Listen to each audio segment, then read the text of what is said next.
स्वागत है आप सभी का। हम उम्मीद करते हैं कि आप बेहतर होंगे। तो चलिए शुरू करते हैं आज की क्लास। अनुच्छेद 81 से लोकसभा की संरचना। भारतीय संविधान का अनुच्छेद 81 लोकसभा की संरचना से संबंधित है। इसमें यह बताया गया है कि लोकसभा में सदस्यों की संख्या कितनी होगी और उनका निर्वाचन किस प्रकार होगा।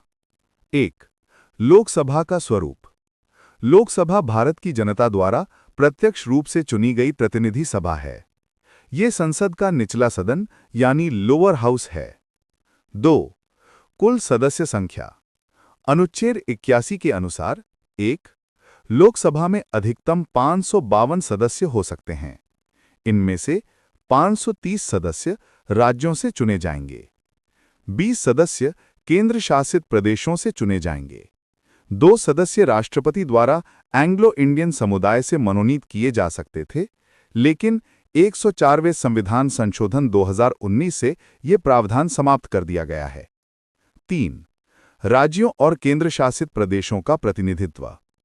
राज्यों और केंद्र शासित प्रदेशों को लोकसभा में उनकी जनसंख्या के आधार पर सीटें आवंटित की जाती हैं।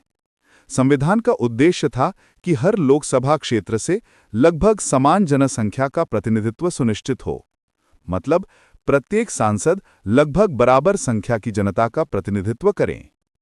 4. निर्वाचन क्षेत्र कॉन्स्टिट्यूएंसीज। लोकसभा के लिए निर्वाचन प्रत्यक्ष चुनाव द्वारा होता है। देश को निर्वाचन क्षेत्रों में बांटा गया है और प्रत्येक क्षेत्र से एक सदस्य चुना जाता है। ये चुनाव वयस्क मताधिकार के आधार पर होता है, अर्थात 18 वर्ष या उससे अधिक आयु का प्रत्येक नागरिक जो पात्र हो मतदान कर सकता है। 5. निर्वाचन क्षेत्र की सीमा और संख्या निर्धारण। संविधान में यह भी प्रावधान है कि लोकसभा के चुनावी क्षेत्रों की सीमा और उनकी संख्या का निर्धारण डिलिमिटेशन कमीशन द्वारा किया जाएगा। फिलहाल 2026 तक जनगणना के आधार पर सीटों के पुनः विभाजन पर रोक लगी हुई है। 6. संशोधन और परिवर्तन। प्रारंभ में लोकसभा में सदस्यों की अधिकतम संख्या 500 निर्धारित की गई थी। बाद के संशोधनों द्वारा इसे बढ़ाकर 552 किया गया।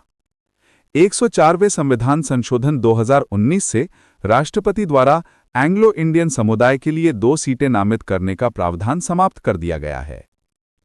अगर आपको ये वीडियो पसंद आया हो तो इसे लाइक करें, कमेंट में अपनी राय जरूर लिखें और सबसे जरूरी चैनल को सब्सक्राइब करें ताकि हमारे नए वीडियो की नोटिफिकेशन आपको सबसे पहले मिले।